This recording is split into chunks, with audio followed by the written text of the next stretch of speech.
I'm gonna take this one right here. Put that. I'm just gonna loosen. Maybe.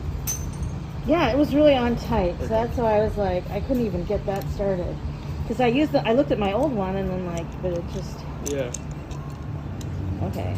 So then got that.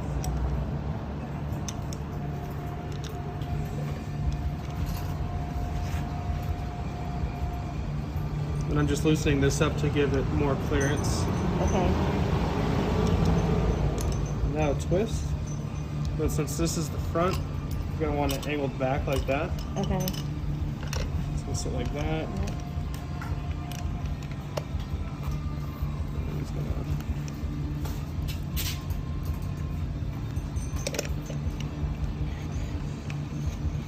Pop over like that.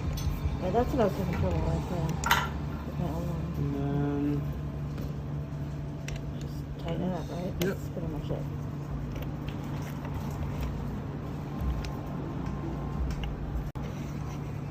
I think it was in the middle last middle? time. Okay, cool. Yeah. I can always adjust it, right? I can just Yeah, tighten it just up loosen and this then up a little bit until it slides around. Okay. And then this is also how you like pitch it. pitch it. Okay, yeah. Oh, I can lean it back a little bit more forward if I need to. Okay. This seat's pretty comfy. Yeah, I love it. I can't ride a normal bike seat anymore. Oh yeah. So.